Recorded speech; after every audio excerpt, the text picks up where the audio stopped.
Uniform civil code को लेकर मध्य प्रदेश के मुख्यमंत्री मोहन यादव ने एक बड़ा स्टेटमेंट दिया। इंदौर के एक कार्यक्रम में मोहन यादव ने यूसीसी की वकालत करते हुए एक देश एक कानून की जरूरत पर जोर दिया। 3 दिन पहले ही 13 जुलाई को यूसीसी का ड्राफ्ट तैयार करने वाली कमेटी ने अपनी रिपोर्ट मुख्यमंत्री मोहन यादव को दी थी। मोहन यादव ने कहा कि उनकी सरकार अभी इस ड्राफ्ट को स्टडी कर रही है, लेकिन एक बात तय है कि देश के सभी लोगों को एक कानून के अंदर लाना चाहिए। अलग अलग धर्मों के लिए अलग अलग पर्सनल लॉ नहीं हो सकते। मोहन यादव ने कहा कि अगर रामचंद्र जी एक शादी कर सकते हैं तो रहीम को एक से ज्यादा शादियों की इजाजत क्यों होनी चाहिए।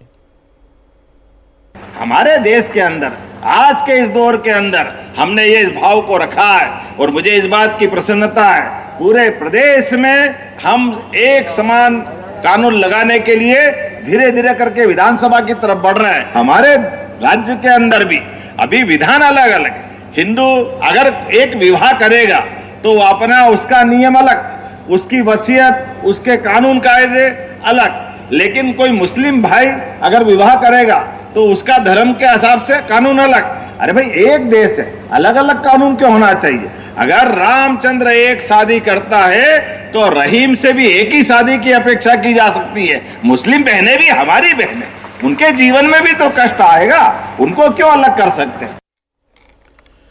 यूसीसी पर आज दिग्विजय सिंह भी बोले। उन्होंने कहा कि यूसीसी को संविधान में डायरेक्टिव प्रिंसिपल के तौर पर कांग्रेस की सरकार ने शामिल करवाया।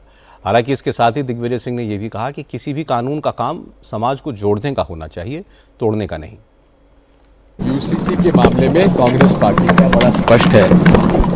इसमें ये भी नियम को भूलना नहीं चाहिए कि इसे संविधान का अंग बनाया जाता है जब कांग्रेस पार्टी थी। इसलिए यूनिफाइड सिविल कोड का उसका इस प्रकार से उपयोग होना चाहिए समाज को जोड़ने के लिए, उसमें कटुता पैदा नहीं होना चाहिए। मुस्लिम स्कॉलर भी यूसीसी को गैर जरूरी बता रहे हैं। उनका कहना है कि मुस्लिम समाज में भी अब मर्द एक ही शादी करते हैं, एक से ज्यादा शादियों की बात झूठ है। जमात-ए-इस्लामी हिंद के उपाध्यक्ष मलिक मोहतसिम ने कहा कि बीजेपी देश के जरूरी मुद्दों को सुलझा नहीं पा रही है, इसलिए ध्यान भटकाने के लिए यूसीसी जैसे मुद्दों का सहारा ले रही है।